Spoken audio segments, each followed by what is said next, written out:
Hello. Hello. কি দেখা যাচ্ছে স্ক্রিন? জি স্যার। আমরা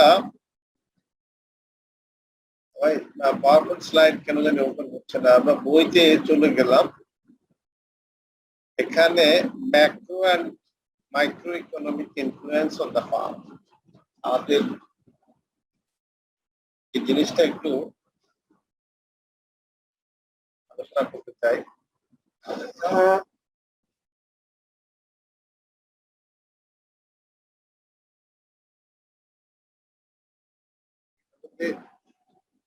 পানি দাও, এত দিবা না, আরো কমায় দিবা।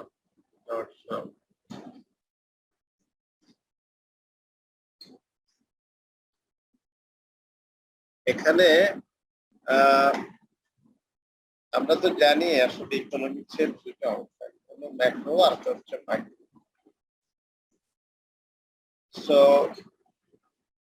ম্যাক্রোটা কিন্তু অ্যাজ এ হোল, ম্যাক্রোটা কিন্তু ন্যাশন ওয়াইড ইস্যু, আর মাইক্রোটা হচ্ছে ইন্ডিভিজুয়াল বা হাউস হোল্ড অথবা ইন্ডিভিজুয়াল ফার্মস, মানে একটি বিশেষ কোম্পানি বা একটি বিশেষ প্রতিষ্ঠান, বিজনেস এন্টারপ্রাইজ নিয়ে এই অ্যাক্টিভিটিস এর মধ্যে সীমাবদ্ধ থাকে।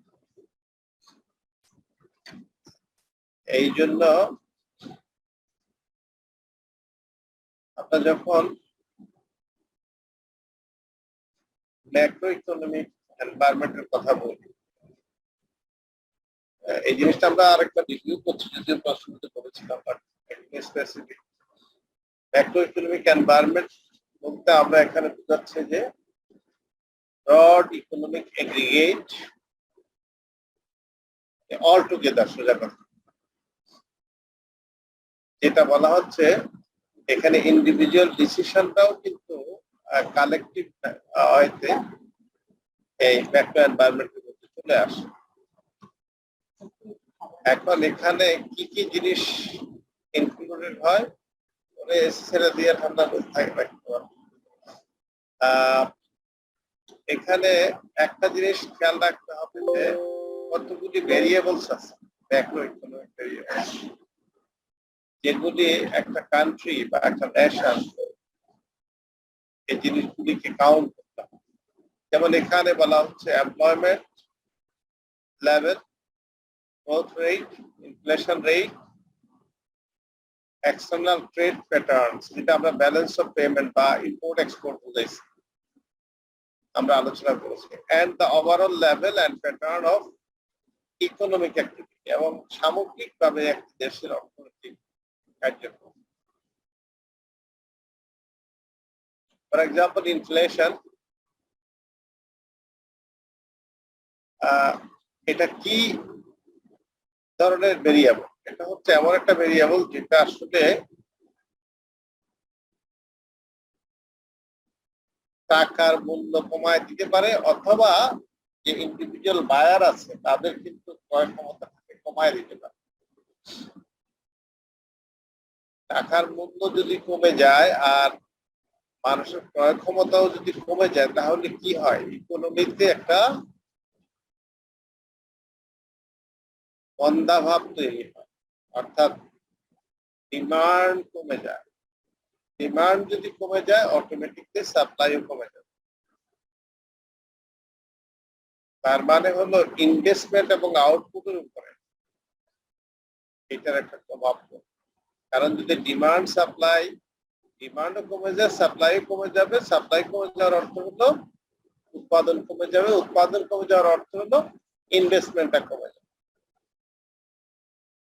তাহলে শুধু ইনফ্লেশন দিয়ে আমরা এটা বোঝানোর চেষ্টা করতাম যে ইনফ্লেশন কিভাবে ইনফ্লুয়েন্স করতে পারে ম্যাক্রো ইকোনমি।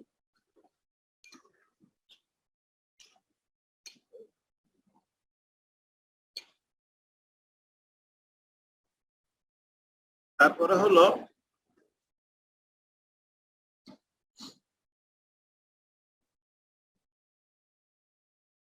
এখানে যখনই ডিমান্ড কমে যাবে, সাপ্লাই কমে যাবে, ইনভেস্টমেন্ট কমে যাবে,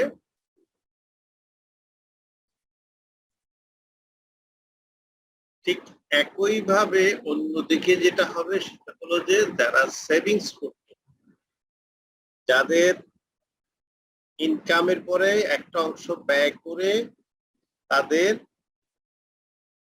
সেভিংসটা করতেছে, সেভিংসটাও কিন্তু কমে যাবে।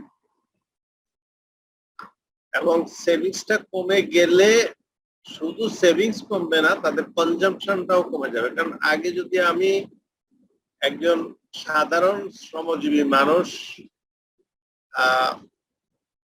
ডেইলি রিক্সা চালাইয়া যদি 500 টাকা রোজগার করতে পারতো, যদি তার রিক্সা চালানোর 500 টাকা রোজগার সে সারাদিনের এই টাকা থেকে 300 টাকা খরচ করে বা 400 টাকা খরচ করে 100 টাকা জমাইতো, তার চিকিৎসার জন্য ব্যয় করতো, অথবা সে সঞ্চয় করে রাখতো কারো কাছে, একটা সেভিংসে কোনো একটা প্রতিষ্ঠানে তারা একটা অ্যাসোসিয়েশন করে হয়তো সেভিংসে রাখতে পারে, সেইটাও আর থাকে না। রিক্সা শ্রমিক কেন এটা চাকরিজীবীকে প্রায়োরিটি। এবং তখন আরেকটা সমস্যা হয়, এটার সাথে রিলেটেড হয়ে যায় এমপ্লয়মেন্টেরও সমস্যা, যেটা এখন আমরা লক্ষ্য করছি যে এই কোভিড সিচুয়েশনে কিন্তু একটা দুর্যোগকালীন সময় এরকম একটা অবস্থা তৈরি হতে পারে, অর্থাৎ মন্দাভাব তৈরি হতে পারে। তার মানে এখন তো খুব সিরিয়াস ক্রাইসিস অফ এমপ্লয়মেন্ট, এমপ্লয়মেন্টের সুযোগ একেবারে সীমিত। প্রাইভেট সেক্টর তো নাই, গভর্নমেন্ট সেক্টরও যে এমপ্লয়মেন্টের জন্য যে প্রসেসগুলি, যেমন আমরা যে সরকারি নিয়োগগুলি আমাদের অফিসগুলিতে হতো সেগুলি পরীক্ষাই তো নিতে পারছি না। বিসিএস এর তো এই পর্যন্ত কয়েকবার ডেট চেঞ্জ হচ্ছে বাইরে।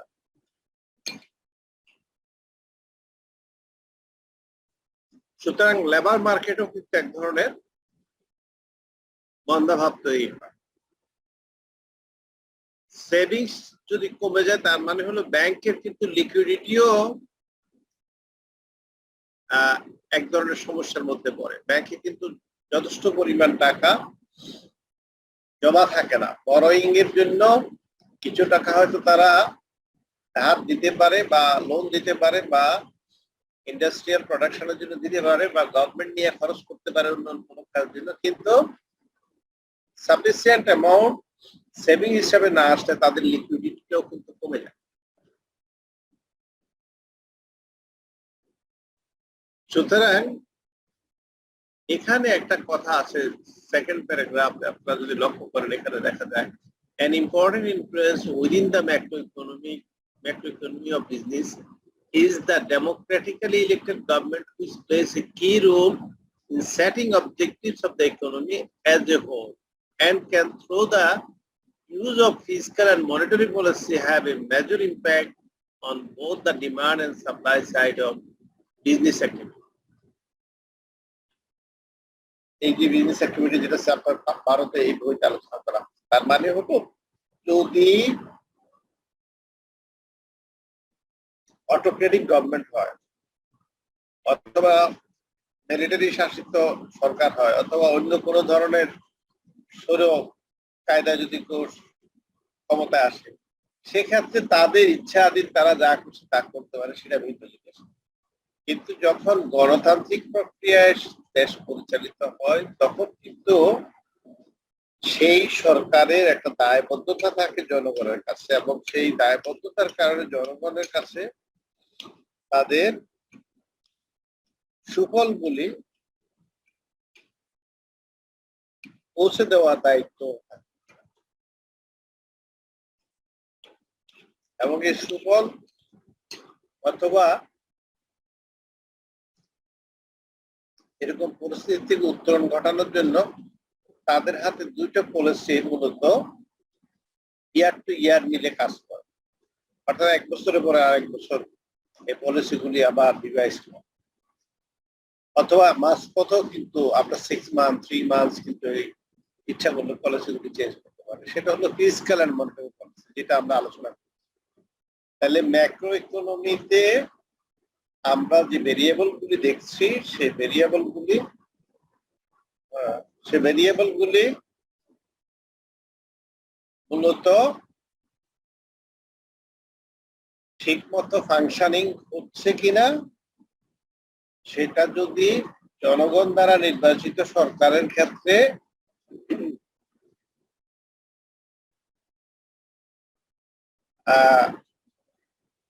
সেই ম্যাক্রো ইকোনমিক বা সামষ্টিক অর্থনীতি পরিচালনা করতে হয়, তাহলে দুটো নীতি তারা ভালোভাবে, অর্থাৎ প্রধানত দুটো নীতিকে তারা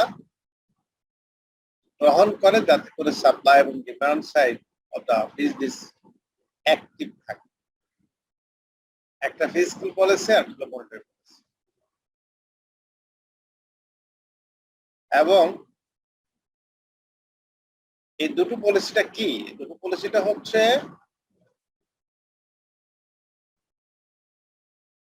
এই যে আমরা ডিমান্ড সাপ্লাইটাকে রেগুলেট করব এমন ভাবে যাতে করে আমাদের সকল ইন্ডিকেটর গুলি, ম্যাক্রো ইকোনমিক ইন্ডিকেটর গুলি অ্যাক্টিভ থাকে। ম্যাক্রো ইকোনমিক ইন্ডিকেটর গুলি অ্যাক্টিভ থাকার অর্থ হলো আমার ইনভেস্টমেন্ট অ্যাক্টিভ থাকবে, সেভিংস অ্যাক্টিভ থাকবে, মানুষের বাইং ক্যাপাসিটি বা কনজাম্পশনের অবস্থাটা খুব অ্যাক্টিভ থাকবে, মানুষের এমপ্লয়মেন্টের যে সুযোগগুলি সেটা অ্যাক্টিভ থাকবে।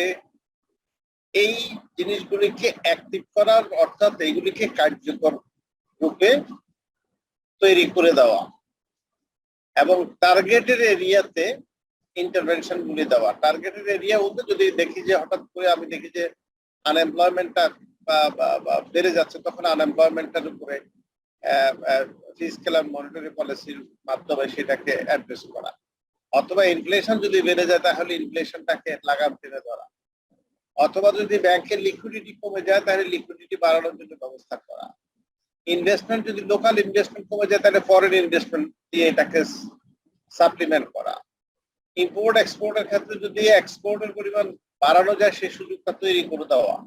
ইম্পোর্টের ক্ষেত্রে যদি আমার সাফিসিয়েন্ট রিজার্ভ না থাকে তাহলে ইম্পোর্টের পরিমাণটা একটু কমায়া দেওয়া, অথবা যে সমস্ত পণ্যের উপরে আমি ট্যাক্স বসায় দিলে ইম্পোর্ট কমে যেতে পারে সেগুলির উপরে ট্যাক্স বেশি করে বসায় দেওয়া। সুতরাং fiscal policy and monetary policy is the key issue to maintain the macroeconomic stability in the country. এবং এইগুলির মাধ্যমে কিন্তু আলটিমেটলি অর্গানাইজেশনগুলি, বিজনেস অর্গানাইজেশনগুলি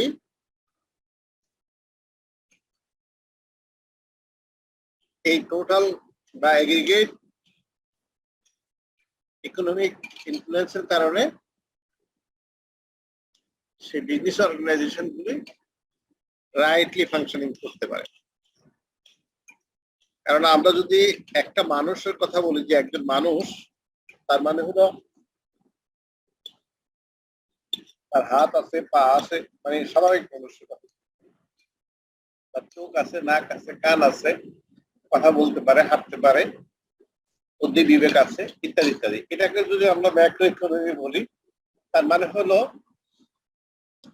এটা প্রত্যেকটা অঙ্গ বা প্রত্যেকটা অংশেরই কিন্তু একটা গুরুত্ব আছে। একটা পা যদি না থাকে আরেকটা পা দিয়ে কিন্তু পুরোপুরি ভাবে চলা যায় না, চলতে গেলে সাপোর্ট লাগে। হাতের অবস্থাও তাই, চোখের অবস্থাও তাই, কানের অবস্থাও তাই, যেগুলি ভাইটাল অর্গান সেগুলি। এরপরে যদি মানে ব্রেনটা যদি খারাপ হয়ে যায় তাহলে আরো খারাপ। তার মানে ম্যাক্রো ইকোনমির অবস্থা যখন একেবারে খারাপ অবস্থার দিকে চলে যায়, তার মানে হলো তার ব্রেন রিলেটেড, মানে মেজর ড্যামেজ হলো তার ম্যাক্রো ইকোনমির অনেকগুলি ইন্ডিকেটরের মধ্যে একটা খারাপ অবনতিশীল অবস্থা বিরাজ করছে। এটা করতে পারে, এটা নট আনলাইকলি, এটা উন্নত বিশ্ব হতে পারে, এটা আমাদের মতো উন্নয়নশীল দেশ বা স্বল্প উন্নত দেশ বা অনুন্নত দেশের ক্ষেত্রে, যে কোনো দেশের ক্ষেত্রে হতে পারে।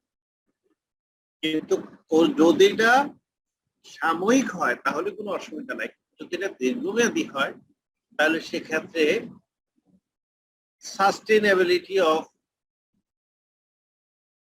economy is under challenge. যেমন এখানে একটা মিনি কেসের কথা বলা আছে, এই মিনি কেসটা আমরা একটু পড়ি, তাহলে আমরা বুঝতে পারবো যে কিভাবে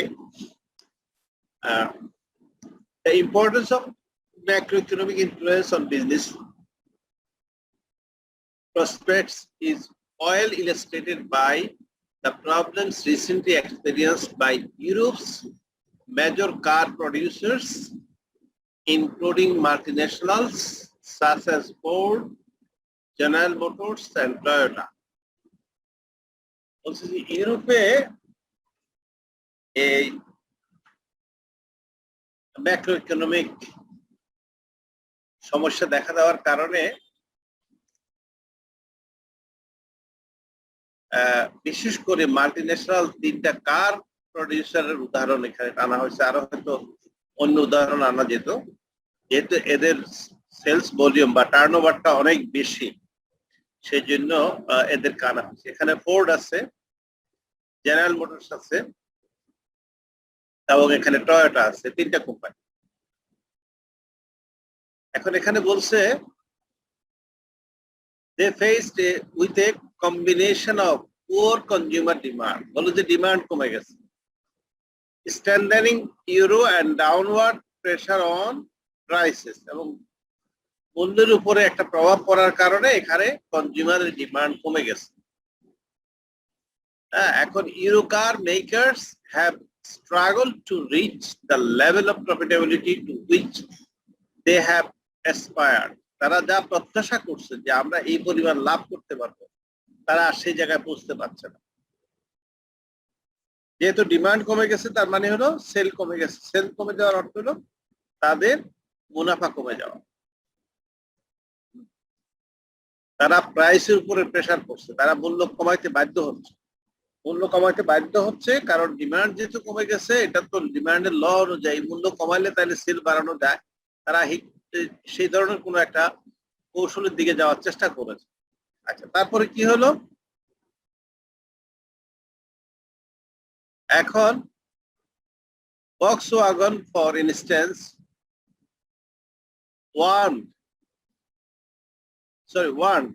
সতর্ক করলো 2004 সালের মার্চ মাসে that its earning in the first quarter of the year would be very poor, largely because of falling sales and strong euro. এখানে কারেন্সি কনভার্টিবিলিটি মানে ফরেন এক্সচেঞ্জের রেটের একটা ঘটনা ঘটছে, and announced a further 5,000 job losses in an attempt to cut its cost substantially by the end of 2005. শুধু একটা কোম্পানির কথা এখানে বলা হয়েছে যে ভক্সওয়াগন যারা তৈরি করে, তারা যখন 2004 সালের মার্চ মাসে সেই সতর্কবার্তা পেল যে তাদের আর্নিং ফার্স্ট কোয়ার্টারে খুব খারাপ অবস্থায় চলে যাওয়ার কারণে এবং সেলস ফল করার কারণে তারা কি করলো, তাদের 5,000 জব কাটে চলে গেল। কারণ হলো তারা কস্ট, যেহেতু বিক্রি করে তারা কোনো লাভ করতে পারছে না, তাহলে তাদেরকে কস্ট সেভিংস এর জন্য তাদের এখানে কি করতে হলো, লোক ছাঁটাই করতে হলো 2005 সালের শেষের দিকে। One area of concern for Volkswagen has been the sales performance of the revamped Golf, with the company forced to slash price and offer free air conditioning in an attempt to encourage buyers in the face of fierce competition in the European market. এখন এই যে general motor company Volkswagen, এখন তারা বললো যে তারা কি করছে, তারা এই অবস্থায় ভক্সওয়াগন গাড়ির বিক্রি বাড়ানোর উদ্দেশ্যে তারা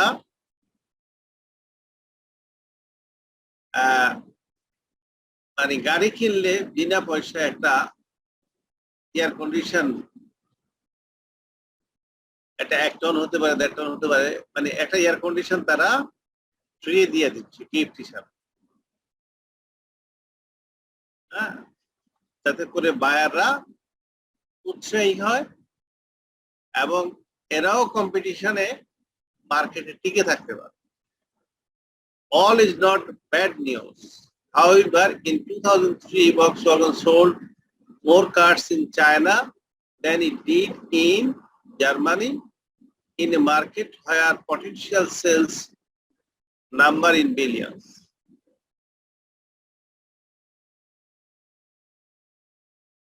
এখন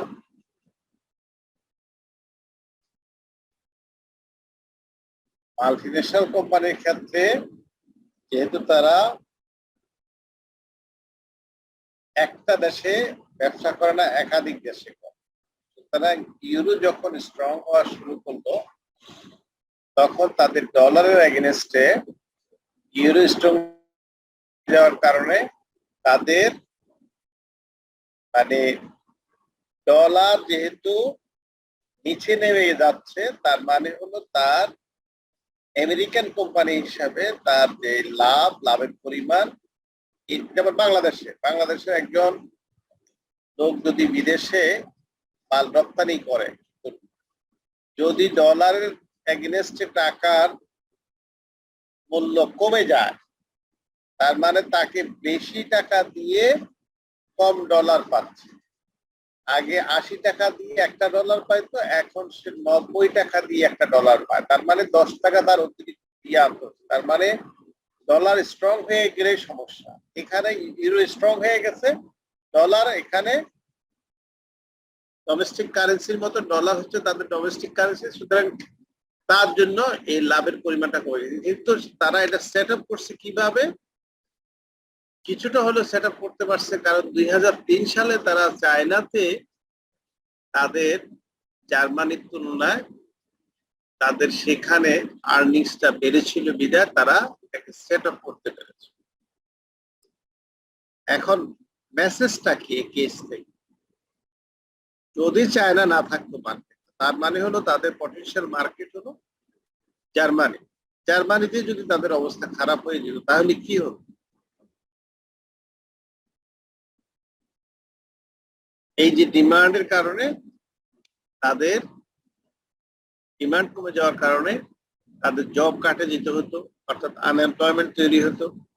এখন এই দায়টা কি হোস্ট কান্ট্রি না হোম কান্ট্রি? এই দায়টা কিন্তু আলটিমেটলি জার্মানি, কারণ জার্মানি যদি আমার প্ল্যান থাকে তাহলে দায়টা জার্মানি। আর যদি প্ল্যানটা যদি আমার আমেরিকাতে থাকে, এখান থেকে যদি গাড়ি ওখানে গিয়ে অ্যাসেম্বলিং হয়, তাহলে জব কাট হবে কিন্তু আমেরিকা জব কাট হলে কি হবে? আমেরিকার ইকোনমিতে এটার প্রভাব পড়বে।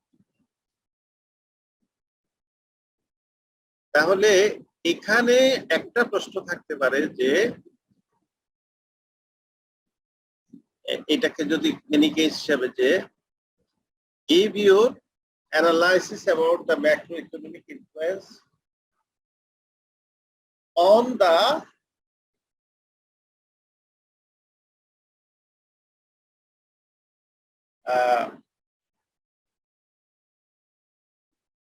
the basis of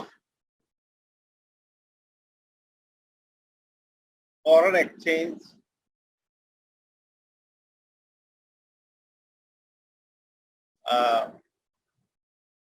অথবা আমরা এবার বলি যে stronger euro against the dollar.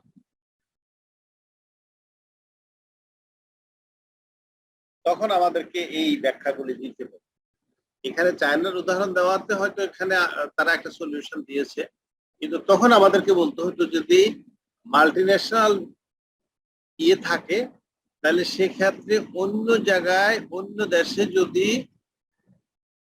তার অপারেশন থাকে, সেখানে যদি সে সেলস বাড়াইতে পারে এবং সেই সেলস বাড়ানোর ক্ষেত্রে যদি সে কোন রকমের গিফট অ্যাড করে দেয়, এটা what ever else in the world, এটা যে শুধু জার্মানিতেই তারা এয়ার কন্ডিশন দিচ্ছে এরকম না, এটা চায়না বা অন্যান্য যে সমস্ত দেশগুলি বক্স এবং গাড়ি কিনা, আমাদের দেশে হয়তো ওইভাবে মার্কেট নাই, কিন্তু চায়নাতে আছে। তো যে সমস্ত দেশগুলিতে তারা এরকম মানে গিফট দিয়া এয়ার কন্ডিশন দিয়ে তারা বিক্রি করতো, সেখানে কিন্তু তাদেরকে বেড়ে যেতে পারে, সেলস বেড়ে যেতে পারে। আর এটা হতে পারে যে তারা আগে বেশি পরিমাণে বিক্রি করেছে, সেই লাভের অংশটার দ্বারা তারা এখনকার লসটাকে সেট আপ করতে পারছে। সুতরাং ম্যাক্রো ইকোনমিক ইনফ্লুয়েন্স যে একাধিক জায়গায় হিট করতে পারে, এটার একটা উদাহরণ হচ্ছে এটা ডিমান্ড কে করতে পারে, এটা এমপ্লয়মেন্ট কে করতে পারে, এটা প্রাইস কে করতে পারে, এবং এটা আলটিমেটলি কাস্টমার বাইং ক্যাপাসিটিটা কমায় দেওয়ার জন্য তার কনজাম্পশনটা কমায় দিতে পারে, এবং অ্যাজ এ রেজাল্ট যেটা হতে পারে যে ইকোনমি যে ইনভেস্টমেন্টটাও কমে গেল, ডিমান্ডটাও কমে, সরি কনজাম্পশনটাও কমে গেল, এবং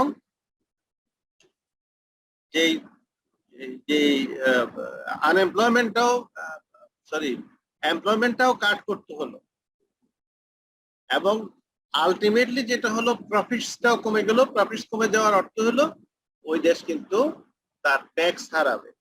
কারণ যদি আমার দেশের পণ্য বিদেশ থেকে আইনে আমি বিক্রি করি অথবা বিদেশে বিক্রি করে ইনকাম করি, তাহলে তো আমি আমার দেশের সরকারকে আমি ট্যাক্স দিতে পারবো, সরকারের ইনকাম বাড়বে, সরকারের ফিসক্যাল পলিসিতে এটার একটা ইফেক্ট। কারণ সরকার যে বাজেট করে ফিসক্যাল পলিসির মাধ্যমে, তার ইনকামের একটা অংশ হলো ট্যাক্স, ফিস, এক্সাইজ ডিউটিস, ভ্যাট ইত্যাদি। এই সমস্ত জায়গাগুলিতে যখন বিজনেসে যখন ধরা খায় ইন্ডিভিজুয়াল ফার্মস বা কোম্পানি, তখন কিন্তু সরকারের আয় কমে যায়, এবং বড় অঙ্কের ব্যবসায়ের সাথে যারা জড়িত, যেমন আমাদের এখানে অনেক কর্পোরেশন আছে, বড় বড় কর্পোরেশন গুলি যারা হাজার কোটি টাকা ট্যাক্স গভর্নমেন্টকে দেয়, তাদের ক্ষেত্রে বসুন্ধরা গ্রুপের কথাই বলে, তাদের অনেকগুলি বিজনেস আছে। তাদের কোনো কারণে তাদের দেশে মন্দাভাব দেখা দেয়, তাদের প্রোডাক্ট যদি এরকম চ্যালেঞ্জের মধ্যে চলে যায়, তাহলে তাদের ইনকাম কমে গেলে তারা ট্যাক্সও কম। সুতরাং প্রফিটের আরেকটা সবচেয়ে অ্যালার্মিং সাইড হলো যারা reducing in the income of the government. এখন এখানে আমরা ডেমোক্রেটিক গভর্নমেন্টের কথা বলেছি। ডেমোক্রেটিক গভর্নমেন্ট কিন্তু কেন ডেমোক্রেটিক গভর্নমেন্টের কথাটা এখানে আসছে, এটা বলা হচ্ছে যে ওয়ার্ল্ডে তো এখন অটোক্রেসি খুব কম, বা অটোক্রেসি থাকলেও ডেমোক্রেসির নামে অটোক্রেসি চালু থাকলেও কিন্তু সেখানে জনগণকে প্রাধান্য দিতে হবে। এই কারণে, কারণ হলো জনগণের সমর্থন ছাড়া কিন্তু আলটিমেটলি বেশি দিন কোনো সরকার ওইভাবে টিকে থাকতে পারে না, যদি স্ট্রং ইকোনমিক ব্যাকআপ না থাকে, অথবা যদি ন্যাশনাল রিসোর্স না থাকে, অথবা অন্য কোনো ধনী দেশের সাথে তার যদি লিঙ্কেজ না থাকে। তা না হলে এটা হবে, কারণ সরকারকে জনপ্রিয় হতে হলেই জনগণের জন্য সুবিধাজনক অবস্থা তৈরি করতে হবে, তাহলে জনগণের ভোট পাওয়া যাবে, জনগণের সমর্থন পাওয়া যাবে।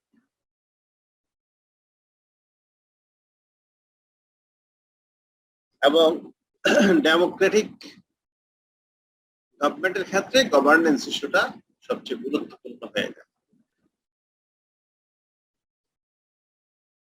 এখন বলা যায় যে ইউরোপ, আমেরিকা অথবা অস্ট্রেলিয়া, কানাডা, জাপান, এই যে উন্নত বিশ্ব, সিঙ্গাপুর, এখানে ডেমোক্রেসি আছে কিনা?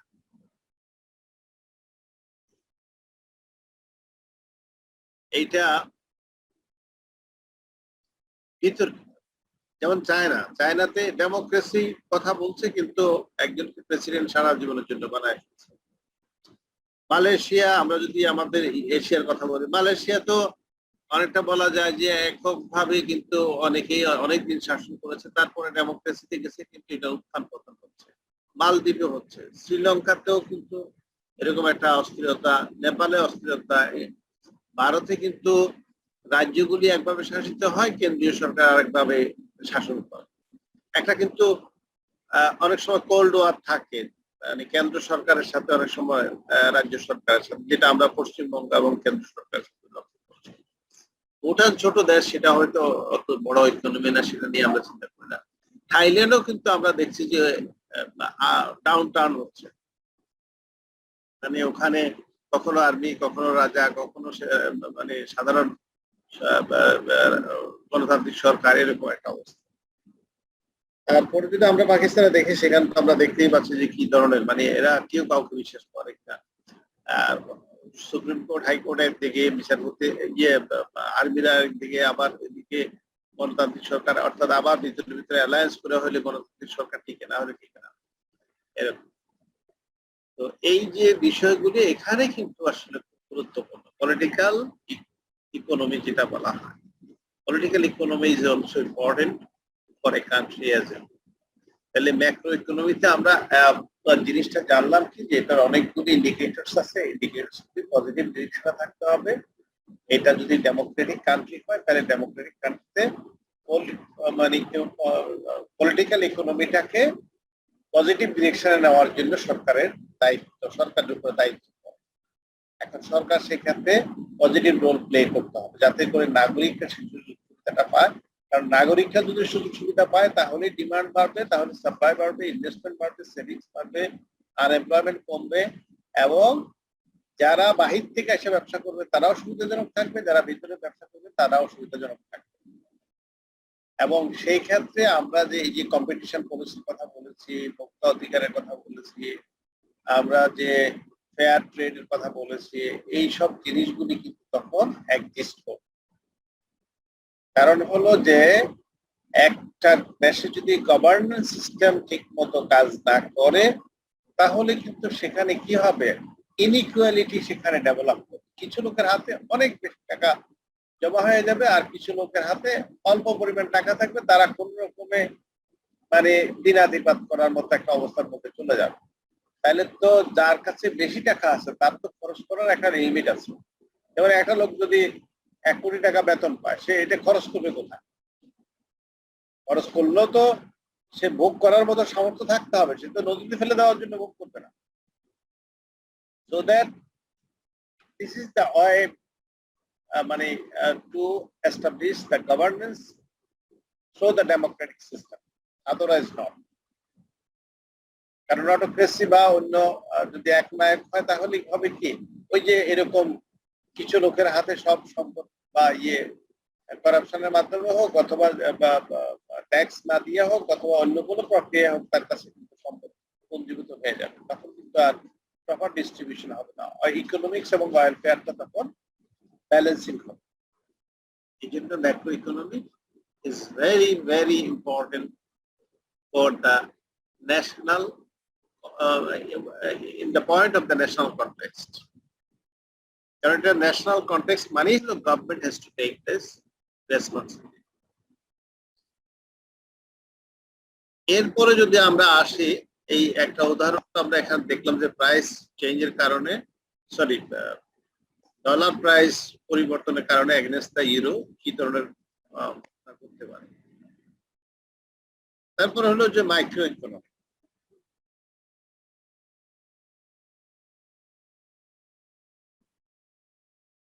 মাইক্রো ইকোনমিক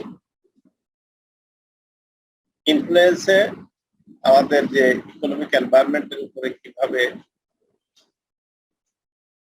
মাইক্রো ইকোনমিক ইনফ্লুয়েন্সটা কাজ করে, অর্থাৎ ইন্ডিভিজুয়াল ফার্মস অর বিজনেস অথবা ইন্ডিভিজুয়াল হাউস হোল্ডের কথা বলে, ইন্ডাস্ট্রির কথা বলে।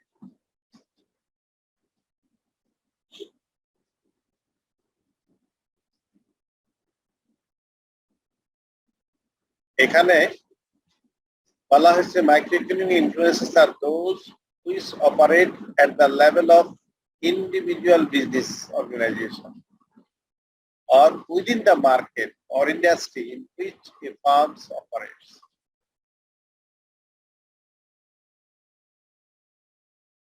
এখানে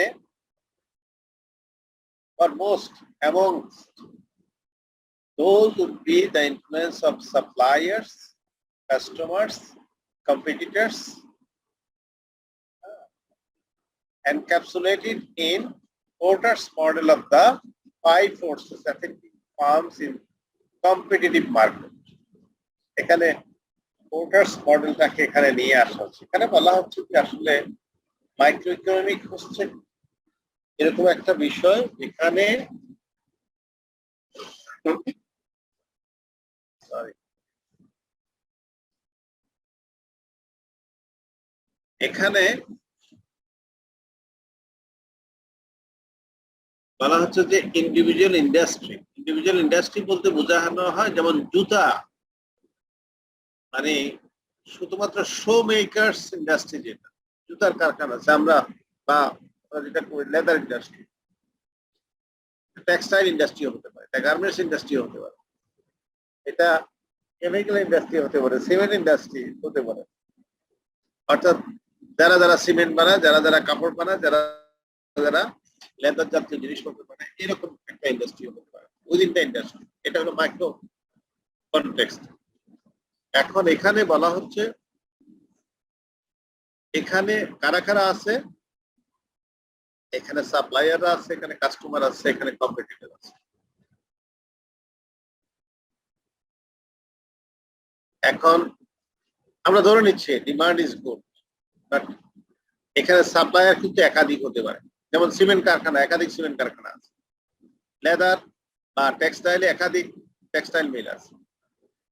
কাস্টমারও কিন্তু সেভাবে ডিস্ট্রিবিউটেড, কাস্টমার কিন্তু কেউ এখান থেকে, কেউ ওখান থেকে, কেউ ওখান থেকে, বিভিন্ন ইন্ডাস্ট্রির সাথে বিভিন্ন রকমের কাস্টমার তারা লিঙ্কড হয়ে যায়।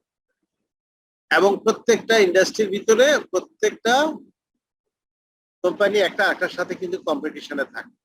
এখন জনি টেক্সটাইল মিল অথবা যদি রানী টেক্সটাইল মিল, কথার কথা, তারা যদি দুইটাই শাড়ি উৎপাদন করে বাজারে ছাড়ে, তাহলে কি হয়, দুইটাই একে অপরের কম্পিটিটর। এবং এই ক্ষেত্রে পোর্টাস মডেলের কথাটা কেন আসছে, এখানে 5 forces attacking the firms competitive markets.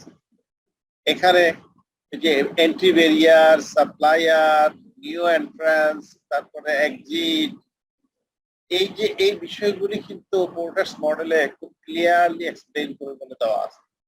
এখানে কিন্তু নতুন করে ঢুকতে গেলে একটা ব্যারিয়ার আছে, এক্সিটটা ইজি কিন্তু এন্ট্রিটা খুব কঠিন।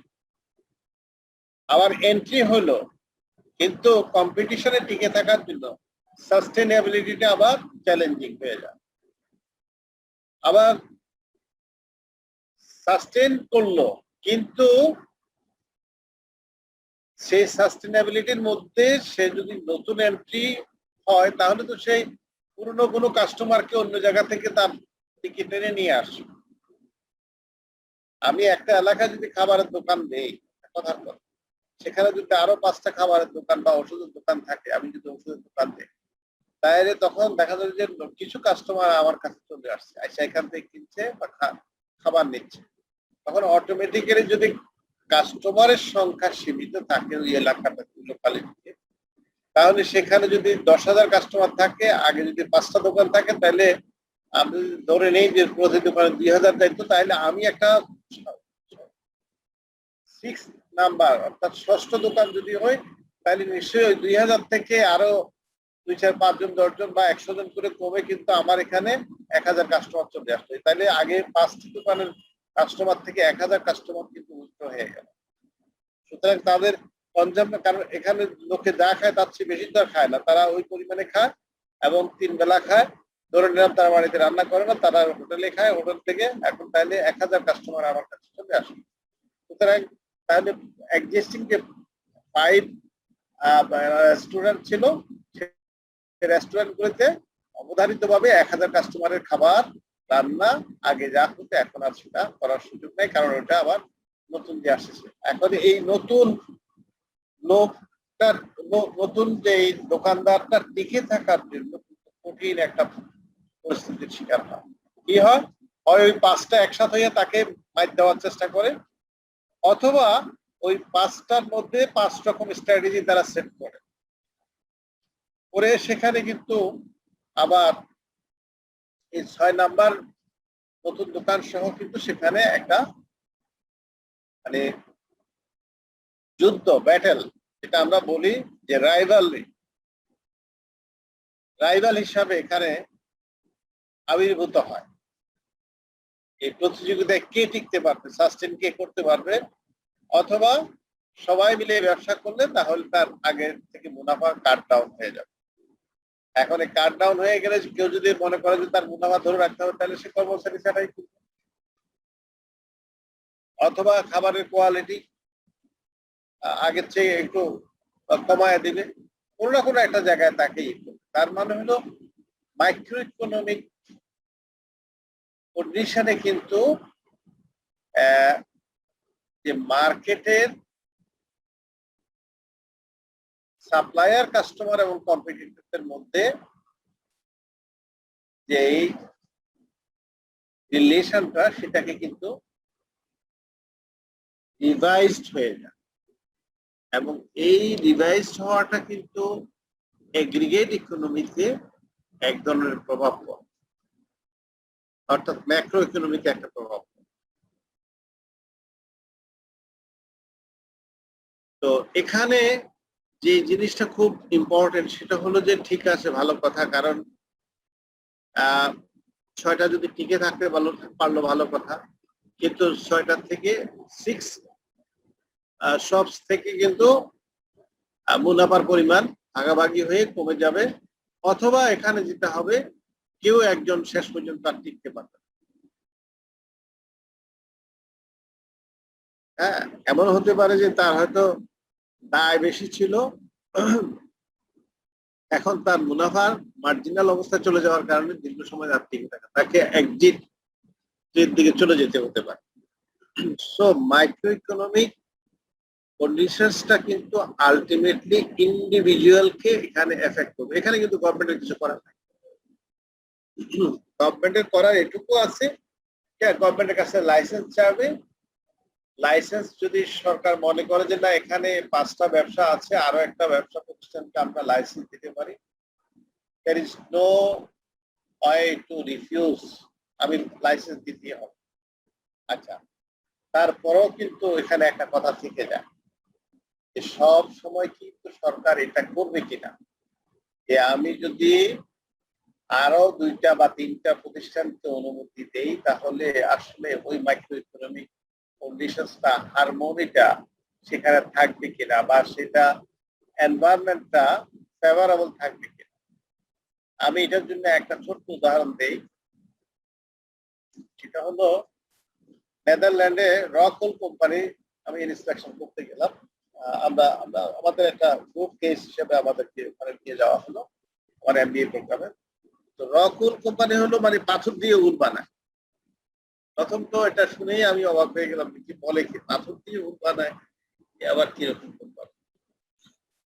এবং সেখানে যাওয়ার পরে দেখলাম যে ঠিকই 1000 ডিগ্রি সেন্টিগ্রেড তাপমাত্রায় তারা পাথরকে একদম দুলা করে ফেলে, করে এটা করে স্পঞ্জের মতো বানাইয়া এটা থেকে উলের মতো তৈরি করে, এবং সেই উল নামতেছে যেটা আমরা বলি যে উলের চাদর অথবা উলের ড্রেস, ওরকম না। এই উলটা হচ্ছে আসলে 2টা ওয়ালের মাঝখানে দেয়, ওয়ালের মাঝখানে, ওয়ালগুলি পাতলা থাকে, মাঝখানে দেয়, দিলে শীত প্রধান দেশ তো ওই বাহিরের ঠান্ডাটা আর ভিতরে ঢুকতে পারে না, আর ভিতরে যে গরমটা থাকে এটা তো বছরের অধিকাংশ সময় তাদের ঠান্ডা থাকে। তো ওয়ালের মাঝখানে দেয় এবং সে উলগুলি তারা তৈরি করে, এবং সেটা আগুনেও পোড়া যায় না। এই উলগুলি এরকম যে আগুনের মধ্যে ধরে রাখলো, কারণ এটা তো পাথর ছাড়া আগুনে পোড়া যাবে না, এটা উল হোক আর যাই হোক, উলে পরিণত হয়ে যে এটার সাথে চ্যাপটা করে ফেলা হয়, এবং এটা ওয়ালের মাঝখানে দাঁড় করায় দিয়ে 2 পাশে পাতলা ইটের কাটনি দিয়ে এটা উঠে ফেলা হয়, এবং সেটা এই শীত যদি কোনো কারণে কোনো বাসায় এটা নষ্ট হয়ে যায়, তাহলে 2-3 দিনে কোনো রকমের বাহিরের মাইনাস ডিগ্রি থাকলেও এটার ঘরের ভিতরে কোনো ঠান্ডা ওইভাবে অনুভূত হবে না, এবং মানুষ বাহিরের শীতের মতো ভিতরে শীত অনুভব করবে। আমরা যখন গেলাম ওখানে, তখন ওখানে মার্কেটিং ডিপার্টমেন্টের যে ভদ্রলোক তিনি আমাদেরকে ব্রিফ করছেন, বলে যে সরকার প্রথমে আমাদেরকে পারমিশন দিতেছিল, দিচ্ছিল না কি জন্য, বললো যে দেখো তোমরা যে এই এত বিশাল পরিমাণ জায়গা নিয়ে এত লোককে এমপ্লয়মেন্ট করে তোমরা এটা এই কারখানা প্রতিষ্ঠা করবা, তাহলে একটা পর্যায়ে কিন্তু তোমাদের এই ফুল বিক্রি আর প্রোডাকশনও কমে যাবে, বিক্রিও কমে যাবে। কারণ হলো মানুষ বাড়িঘর বানানোর জন্য যখন তোমাদের কাছ থেকে নিবে, এরপরে বাড়ি বানানোর কাজ শেষ হয়ে গেলে তো তোমার কাছে আর আগামী 30 বছর 40 বছরে আসবে না, তখন তোমার কি হবে, তোমার মালামাল বিক্রি হবে। সো রাষ্ট্র কিন্তু এরকম দায়ভার নিতে পারে না যে তুমি ওই লোকগুলিকে ছাঁটাই করে দিবা, তোমার ইন্ডাস্ট্রি বন্ধ হয়ে যাবে, তোমার ইন্ডাস্ট্রি কি হবে, লকডাউনে চলে যাবে, অথবা তোমার ইন্ডাস্ট্রি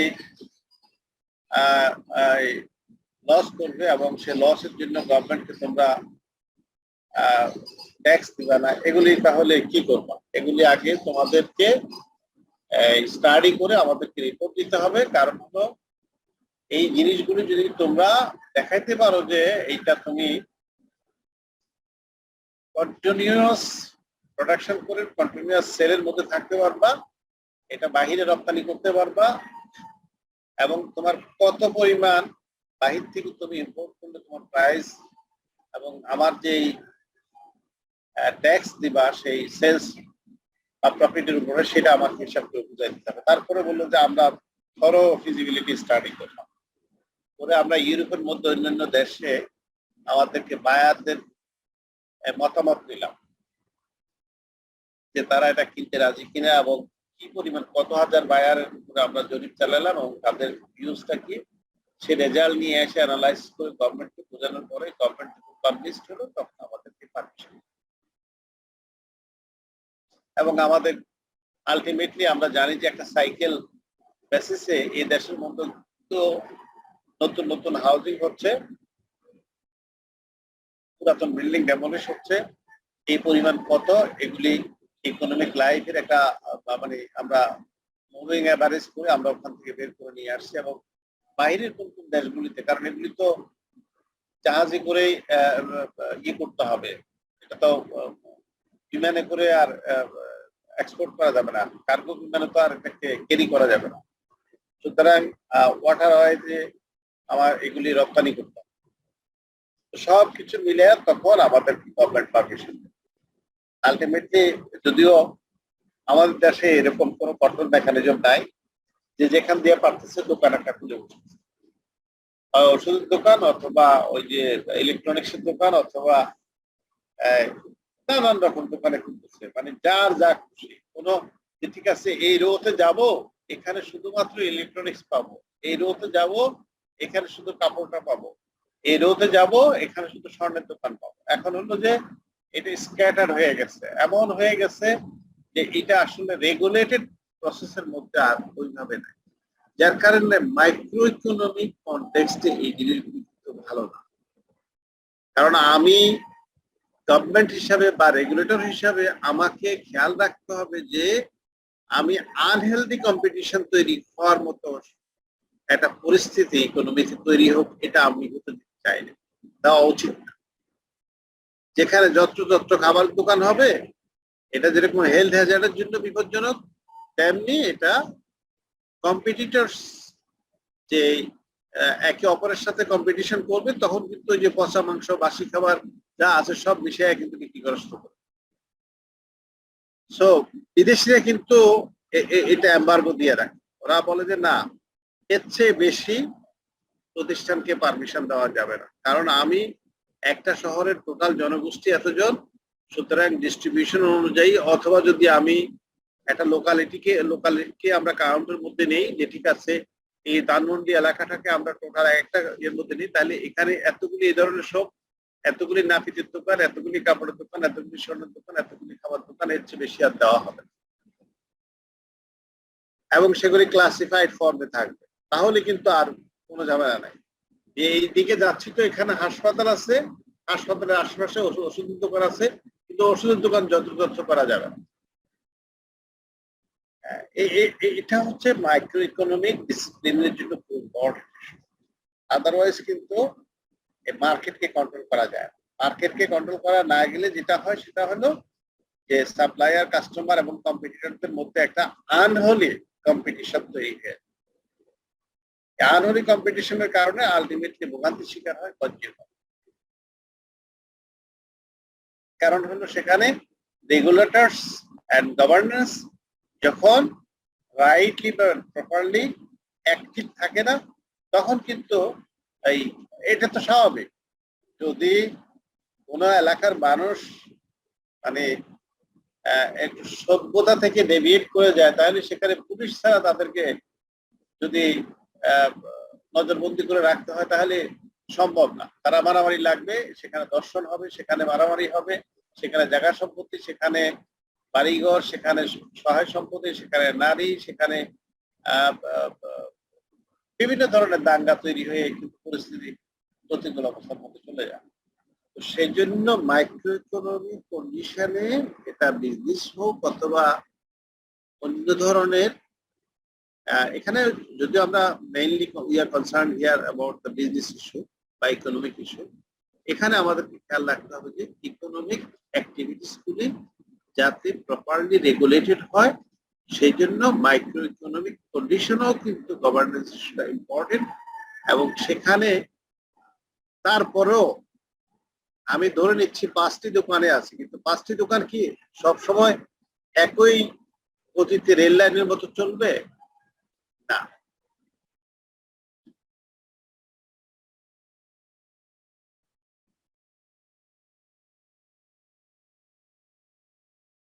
সেখানে কিন্তু কেউ না কেউ চেষ্টা করবে তার সেলস বাড়ানোর জন্য, কেউ না কেউ চেষ্টা করবে যে হাজির বিরিয়ানি হয়ে যাওয়ার জন্য, অথবা মামা আলী হয়ে যাওয়ার জন্য, অথবা কেএফসি হয়ে যাওয়ার জন্য, কোন একটা ব্র্যান্ড হয়ে যাওয়ার জন্য। তো সেখানে এই জন্য প্রোমোটার্স মডেলের কথা বলা হচ্ছে যে এখানে কিন্তু গুরুত্বপূর্ণ ইস্যু হয়ে গেছে।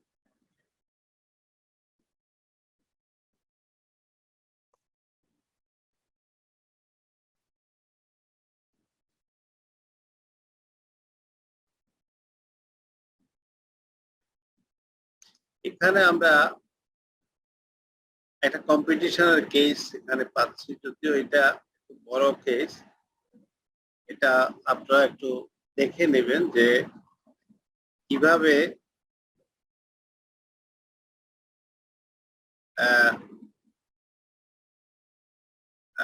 একটা changing condition in the firms, industries, operational environment কি হলে এখানে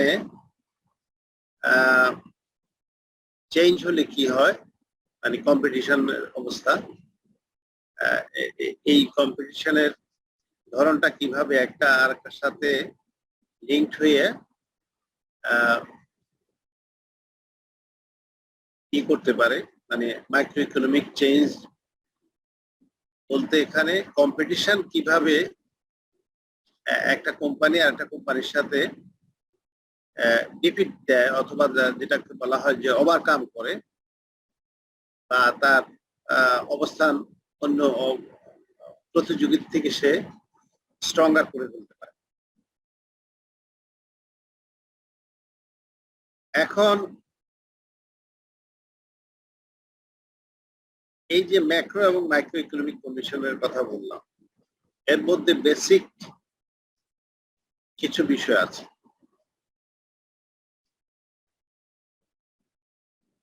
কারণ যখনই বিজনেস ডিসিশন হয় তখন কিন্তু ইকোনমিটাকে স্টাডি করতে,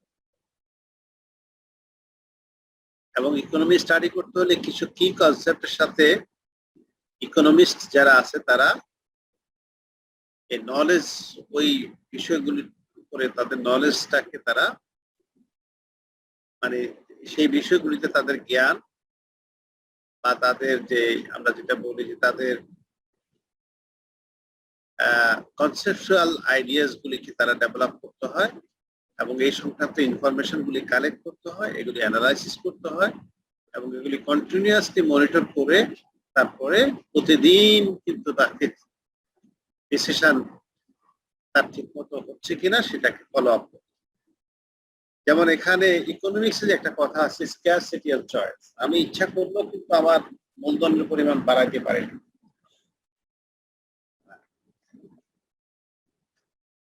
এবং আমি যা চাই সেটা যে করতে পারবো, সেটা করার জন্য আমার সামর্থ্য যদি না থাকে তাহলে আমার চয়েস কিন্তু ঠিক থাকতে পারে, কিন্তু আমার সামর্থ্য না থাকলে আমি সেই চয়েসটা আমি ইমপ্লিমেন্ট করতে পারবো। এরপরে যেটা বলা হচ্ছে অপরচুনিটি কস্ট। অপরচুনিটি কস্টটা কি, যে আমি আসলে একাধিক সুযোগ আমার সামনে আছে, কিন্তু প্রত্যেকটা সুযোগ কাজে লাগাইতে আমি পারছি না। আইদার আমার ক্যাপাসিটি লিমিটেশন, অথবা ফাইন্যান্সিয়াল লিমিটেশন, অথবা কম্পিটিশনের লিমিটেশন, যে কোনো ধরনের এক ধরনের লিমিটেশন আছে। আমি এই তিনটা থেকে যে কোনো একটাকে অ্যাভেল করতে হবে। তাইলে যেটাকে অ্যাভেল করলাম আর যেটা আমি ফরগো করলাম সেটা আমার অপরচুনিটি। যেমন আমি যদি বলি এরকম যে আমি টাকা ব্যাংকও রাখতে পারি, জমিও কিনতে পারি, অথবা ব্যবসাও করতে পারি, ছোট একটা ব্যবসাও করতে পারি। এখন আমি কি ব্যবসা করব, নাকি টাকাটা ব্যাংকে রেখে দিয়ে একটা ফিক্স এফডিআর করে আমি সেখান থেকে মাসে মাসে সুদের অথবা বছরে বছরে আমার সুদের মুনাফাটা উঠে নিয়ে এসে খরচ করব, নাকি আমি ব্যবসা করে প্রতি মাসে আমি ব্যবসায়ের ওখান থেকে মুনাফার অংশটা নেব বা বছরে মুনাফার অংশটা নেব, নাকি আমি ঠিক আছে আমার জমি কিনে রাখবো, বছরের শেষে আমি এটা যেহেতু জমির মূল্য বাড়ে কমের খুব কম, এবং ট্রেন্ডটা হচ্ছে এরকম যে শহর এলাকার ভিতরে জমির দাম বাড়তেছে, সুতরাং আমি 1 বছর পরে বিক্রি করে দিলে সেখান থেকে বাড়তে পারে। তো আমি কোথায় আমি, এবং সেখানে রিস্ক কম, রিস্ক আছে, বাংলাদেশের মতো খারাপ মানুষ হলে রিস্ক আছে। তো রিস্কটা হলো যে জাল দলিল দিয়ে আরেকজনের জায়গা আমি বিক্রি করে দিলাম। আর যদি রিস্ক না থাকে তাহলে সেখান থেকে ধরে নিতে পারি যে আমি হয়তো এই করতে পারি, অথবা আমি ল্যান্ডের কথা বাদ দিলাম, আমি শেয়ার মার্কেটে গেলাম, শেয়ার মার্কেটে শেয়ারের মূল্য বাড়তে পারে বা কমতে পারে, সেটাও আমি করতে পারি। তাহলে সেখান থেকেও আমি এক ধরনের নিলাম। এখন যদি আমি ধরে নিই শেয়ার মার্কেটে গেলে আমার 50,000 টাকা লাভ হতো, ব্যবসা করলে আমার 30,000 টাকা লাভ হতো, আর ব্যাংকে আমি যদি রেখে দিই তাহলে আমি এখানে 20,000 টাকা 15,000 টাকা পাবো। তাহলে আমার কোনটা ভালো? এখন 15,000 টাকা যদি আমি পাই তাহলে সেখানে আমার কিছুই করতে হয় না, আমার কোনো ম্যানেজমেন্ট হ্যাসেল নাই। ব্যবসা করলে আমার ম্যানেজমেন্ট হ্যাসেল আছে। শেয়ার মার্কেটে গেলে আমাকে রিস্ক নিতে হতে পারে, কারণ আজকে শেয়ারের দাম বাড়তে কালকে কমেও যেতে পারে, এবং যে কোম্পানির শেয়ার মার্কেটে আছে সে কোম্পানির অডিটের ইনকাম স্টেটমেন্ট ব্যালেন্স শিট আমাকে দেখতে হতে পারে যে তার প্রফিট রিজার্ভ কত, তার বাৎসরিক সেলস কত, তারপরে যে মুনাফার হার বিগত কয়েক বছরে তার কত পার্সেন্ট হারে বৃদ্ধি পাচ্ছে, অথবা সে এটা রিটেইন করতে পারছে কিনা, যে পরিমাণ মুনাফা সে করতে করে এটা একই অবস্থা থাকছে কিনা, ইত্যাদি ইত্যাদি, আর তার অ্যাসেট ব্যাকিং কত আছে ইত্যাদি। সুতরাং এখানে অপরচুনিটি কস্ট একটা ইম্পর্টেন্ট। তারপর হলো রিসোর্স অ্যালোকেশন। এখন রিসোর্স অ্যালোকেশন বলতে আমি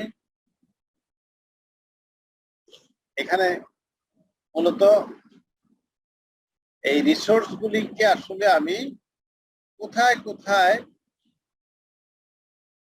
বিনিয়োগ করলে আমি সেখান থেকে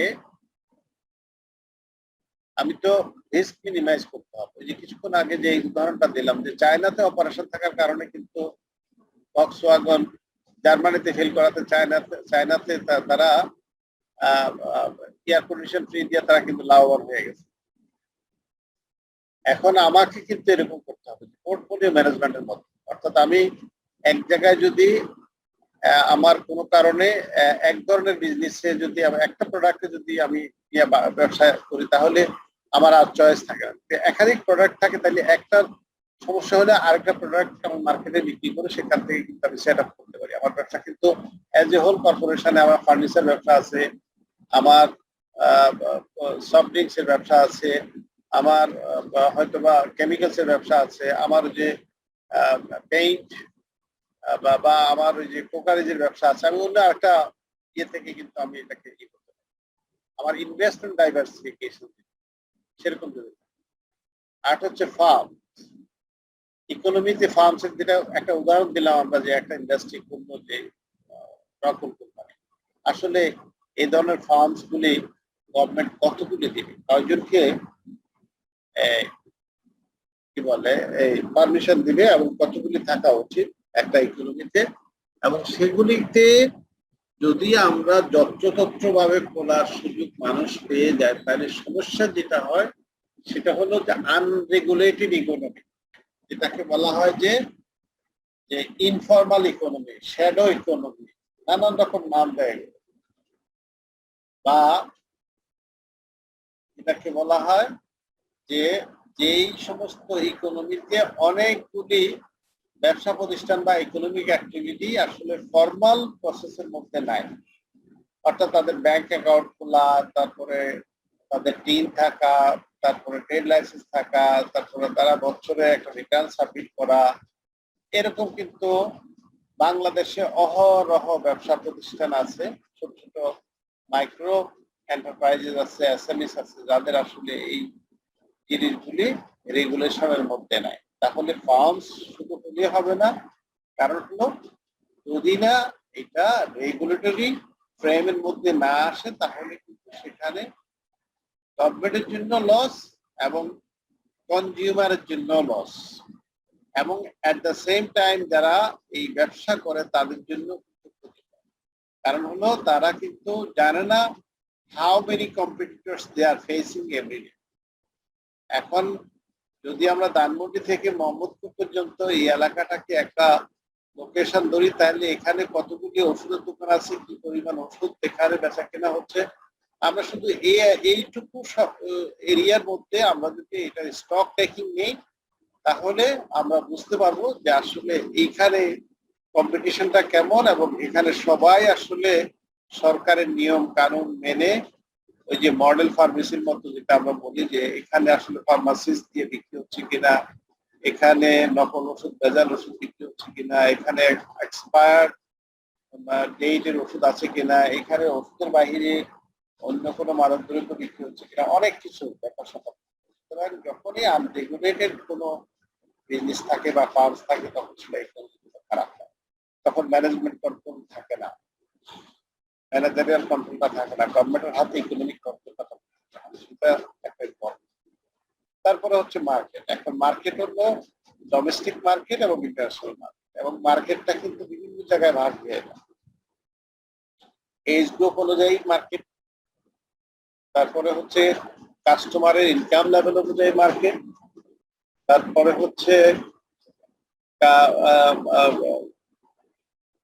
মানে ডোমেস্টিক এরিয়ার ভিতরে মার্কেট, ইন্টারন্যাশনাল মার্কেট, এবং ডোমেস্টিক মার্কেটের মধ্যে যদি সীমাবদ্ধ থাকি, তাহলে ইন্টারন্যাশনাল প্রোডাক্ট যখন আমার মার্কেট এই ডোমেস্টিক মার্কেট থেকে, তখন সেখানে কি অবস্থা, এই জিনিসগুলি কিন্তু সব মিলিয়েই কিন্তু এই মার্কেটটা তখন কি করে। এবং এই মার্কেটটা কি মনোপলি, মার্কেটটা কি কয়েকজন বিক্রেতার বাজার নাকি একক বিক্রেতার বাজার, এখানে গভর্নমেন্টের সাপ্লাই আছে কিনা, এখানে কম্পিটিশনটা কি একেবারেই মনোপলিস্টিক কম্পিটিশন নাকি পারফেক্ট কম্পিটিশন, মানে একেবারে যে যখন পারে ঢুকতেছে, যে যখন পারে চলে যেতে পারতেছে। সুতরাং এই যে মার্কেট স্ট্রাকচারও একটা ব্যাপার আছে। তারপরে ইন্ডাস্ট্রি, ইন্ডাস্ট্রি এটাও ইকোনমিতে একটা গুরুত্বপূর্ণ বিষয়, কারণ হলো ইন্ডাস্ট্রি আসলে কোন ধরনের ইন্ডাস্ট্রি আমার দেশে হবে। আমি এই ইন্ডাস্ট্রিগুলি কি ফরেন ইনভেস্টরদেরকে উৎসাহিত করবো নাকি লোকাল ইনভেস্টরদেরকে উৎসাহিত, অথবা আমি এই ইন্ডাস্ট্রির সংখ্যা আমি কতগুলি করব, কারণ আমার লোকাল ডিমান্ডের পরে যদি আমি বাইরে রপ্তানি করি তাহলে একরকম, আর যদি লোকাল ডিমান্ডের জন্য করি তাহলে আরেকরকম। যেমন আমাদের কিছুদিন আগেই আমরা জানতাম যে আমাদের সিমেন্ট কারখানা শুরুতে এরকম ছিল যে আমাদের লোকাল ডিমান্ডই ফুলফিল করতে পারছিল না। এখন এত সিমেন্ট কারখানা হচ্ছে যে সারপ্লাস প্রোডাকশন হচ্ছে, তাহলে বিদেশে রপ্তানি করতে হচ্ছে, বিদেশে মার্কেট বের করতে হবে। আবার এটার সাথে কিন্তু এনভায়রনমেন্টের একটা ব্যাপার আছে, যে পরিবেশ দূষণ। আমরা কাঠ ইন্ডাস্ট্রি করব নাকি গ্রিন ইন্ডাস্ট্রি করব? আমি যদি গ্রিন ইন্ডাস্ট্রি করি তাহলে কমপ্লায়েন্স ইস্যুটাই কম। কমপ্লায়েন্স বলতে আমার এখানে সমস্ত কিছু মেনে, আইন কানুন মেনে আমার পরিবেশ বান্ধব একটা ইন্ডাস্ট্রি তৈরি করতে হবে। আমরা এই যে হাজারীবাগ থেকে চামড়ার কারখানা সরায় নিয়ে আমরা সাভারে হেমায়েতপুরে দিলাম, কিন্তু হেমায়েতপুরের যেই কারণে হেমায়েতপুরে নিলাম সেই কারণে হাজারীবাগ থেকে সরাইলাম, সে কারণে হেমায়েতপুরে গিয়েও একই অবস্থা বিরাজ করছে। সেখানেও কিন্তু সমস্ত বর্জ্য আবার নদী দিয়ে ফেলছে। সুতরাং আগে কিন্তু এখানে বুড়িগঙ্গার এদিক দিয়ে ফেলতো, এখন ওই দিক দিয়ে ধলেশ্বরীতে যাচ্ছে, এবং এই ধলেশ্বরীর এই পানি কিন্তু ওই দিক দিয়ে মেঘনার সাথে গিয়ে মিলিত হয়েছে, এবং ওই মেঘনার পানি কিন্তু ট্রিটমেন্ট প্ল্যান্টে যাইয়া আমাদের এই ঢাকা শহরে ওয়াসার মাধ্যমে সাপ্লাই দিয়ে আমরা সেটাকে কন্ট্রোল করছি। তাহলে আমরা যে এই যে industry shifting from one area to the another area, এটা কিন্তু আমাদের জন্য খুব মঙ্গলজনক উপকৃত হয়েছে। সেটা আমরা যদি সঠিকভাবে বুঝতে না পারি বা সেটা যদি কন্ট্রোল অবস্থায় না রাখে তাহলে কিন্তু বিপদ আছে।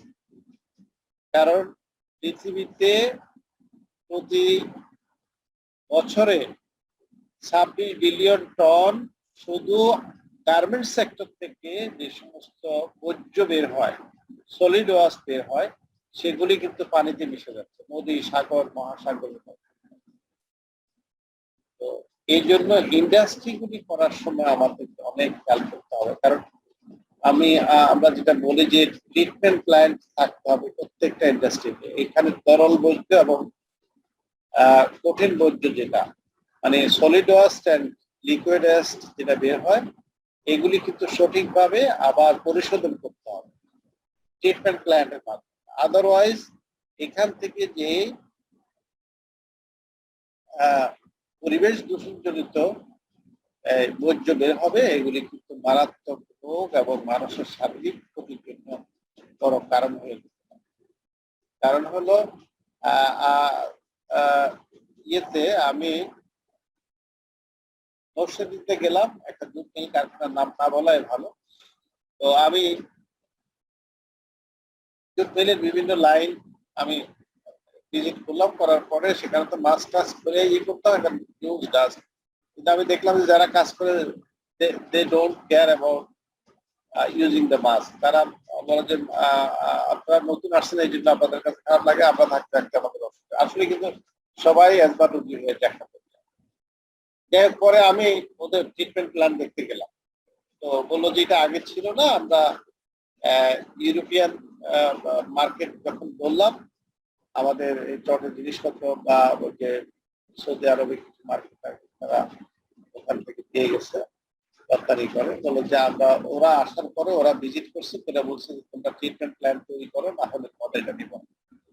তার মানে আমার দেশের রেগুলেটরস যারা আছে তারা যদি সঠিক পদ্ধতি বা সঠিক হস্তক্ষেপ না করে, তাহলে বিদেশিরা দেখেন আমাদের দেশে আইসা আমাদেরকে শিখিয়ে দিয়ে যাচ্ছে যে তুমি যে পরিবেশ দূষণ করতেছো, একটা সময় তো তোমার ওয়ার্কাররাও ক্ষতিগ্রস্ত হবে, তখন আমি তোমার কাছ থেকে মাল নিতে পারবো না। কারণ তোমার ওয়ার্কার অসুস্থ হয়ে গেলে তারা প্রডিউস করতে পারবে না, এবং প্রোডাকশন যদি না হয় তাহলে আমার সাপ্লাইও তোমার কাছ থেকে বন্ধ হয়ে যাবে। তখন আমি আর অল্টারনেটিভ সাপ্লায়ার খুঁজতে হবে, আমার আবার অল্টারনেটিভ সাপ্লায়ার খুঁজে মার্কেট তৈরি করে আবার এটা করা আমাদের জন্য কঠিন হয়ে যাবে। তার চেয়ে বরং আমরা তোমাদেরকে ফাইন্যান্স করে তোমরা ট্রিটমেন্ট প্ল্যান তৈরি করো। তারপরে আমি দেখলাম যে ট্রিটমেন্ট প্ল্যান থেকে যে সলিড এবং লিকুইড ওয়েস্ট বের হয়, এগুলি তারা ডিসপোজালটা সঠিকভাবে করতেছে না। তো এইসব বিষয়গুলির কিন্তু ইকোনমিতে খুব গুরুত্বপূর্ণ। এই যে অল্প কয়েকটা শব্দ এখানে আমরা 6টা মেজর কনসেপ্ট নিয়ে কথা বললাম, but this are very important. আরো আছে, বাট আমরা স্ক্যারসিটি নিয়ে কথা বললাম, এই জিনিসগুলি এখানে পরে বলা আছে। স্ক্যারসিটি নিয়ে এখানে আইভরি টাওয়ারের একটা মিনি কেস আছে, চয়েস নিয়ে আছে, তারপরে রিসোর্স অ্যালোকেশন নিয়ে কথা আছে, তারপরে ফার্মস নিয়ে কথা আছে, ইন্ডাস্ট্রি নিয়ে কথা আছে, মার্কেট নিয়ে কথা আছে। সো এখানে আপনাদেরকে জিনিসগুলি একটু করে নিতে হবে। তার মানে হলো এই বেসিক আইডিয়াস গুলি কিন্তু ইনফ্যাক্ট অন্য সাবজেক্টগুলি বা আপনার নলেজ বেসটাকে, কারণ আমরা আমাদের দেশের সবচেয়ে সমস্যা কি, আমরা শুধু এক্সাম ভিত্তিক পড়াশোনা করাতে আমাদের নলেজ বেসটা কিন্তু খুব ইয়ে থাকে, সীমিত থাকে। এবং এই নলেজ বেস সীমিত থাকার কারণে কিন্তু আমরা পরবর্তীতে যখন কর্মস্থলে যাই, কর্মক্ষেত্রে যাই, অথবা কোনো একাডেমিক ডিসকাশনে যাই, তখন কিন্তু কথা বলতে পারি। So we have to acquire some kind of knowledge during the period of your course. এই সময় কিন্তু শেখার সময়, তারপরে এটাকে আরো ম্যাচুরিটি আসবে ডে বাই ডে। যখন বাস্তবে কাজ করতে যাব তখন আমি কিন্তু এটা দেখতে পাবো, যখন আমি একাধিক জায়গায় কাজ করবো তখন আমার ম্যাচুরিটি আরো বাড়বে। সো অল টুগেদার আমাদেরকে আলটিমেটলি নলেজ বেস সোসাইটি তৈরি করতে হলে আমাদেরকে কিন্তু করতে হবে, শিখতে হবে, এবং এই জিনিসগুলিকে আমাদের মিলাইতে হবে। আমার অন্য কনটেক্সটের সাথে, কন্টেন্টের সাথে আমার মিলাইতে হবে।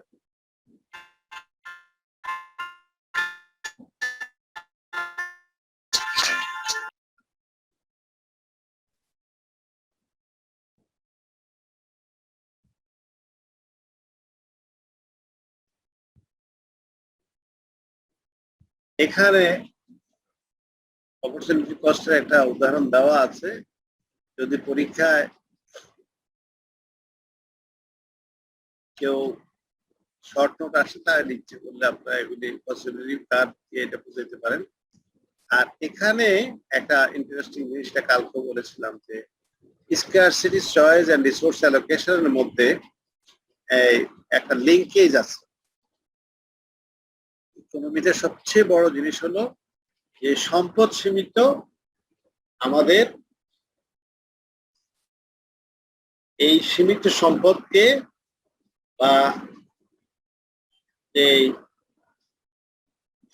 সীমাবদ্ধ সম্পদকে আমি কিভাবে উৎকৃষ্ট উপায়ে ব্যবহার করতে পারবো, সেজন্য আমাকে সিলেকশনে যেতে হবে। সিলেক্টিভ বা চয়েস, যেটা আমরা বলি যে সিলেক্টিভ এরিয়াতে আমাকে যেতে হবে। এবং সেখানে কিন্তু কিছু স্ট্র্যাটেজি আছে, এই প্রশ্নবোধক চিহ্ন দিয়া হোয়াট, হাউ, কর্ম, তারপরে ইকোনমিক সিস্টেমের মাধ্যমে সেই চয়েসটাকে ইমপ্লিমেন্ট করতে হবে। সুতরাং এই জায়গাটা টোটাল ইকোনমিক সিস্টেম যখন আমরা আলোচনা করতে যাব তখন এই তিনটে বিষয়।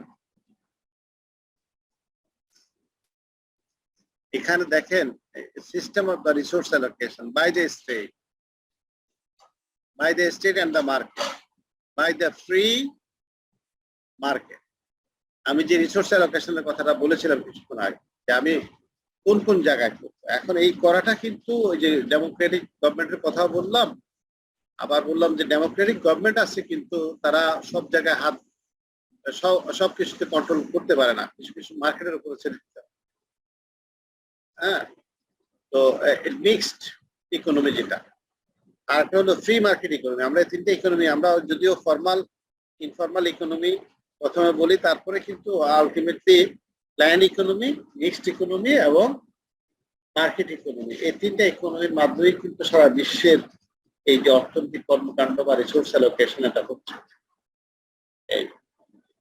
তো এই জায়গাটায় এই ইকোনমিক সিস্টেমটাকে এইভাবে বুঝতে হবে, এবং এটাও ইম্পর্টেন্ট ইস্যু। আমার মনে হয় আমরা এইটুকুই আজকে থাকুক। আমরা যদি কারো কোনো প্রশ্ন থাকে, আমাদের আর একটা ক্লাস আছে, ওই ক্লাসে আমরা প্রশ্নগুলি আলোচনা।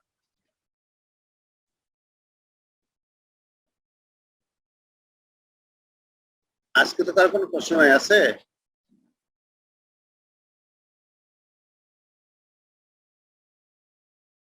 এই বইটা কিন্তু দেওয়া আছে সবাইকে, তাই না? জি স্যার। পাইনি স্যার বইটা, তো হ্যাঁ বইটা দেওয়া আছে, বুক টু। কাইন্ডলি কি স্যার একটু দেওয়া যাবে বা আরেকবার? এটা এটা ওই যে অনেককে বললে সে শেয়ার করে নেবে, শেয়ারকে বললে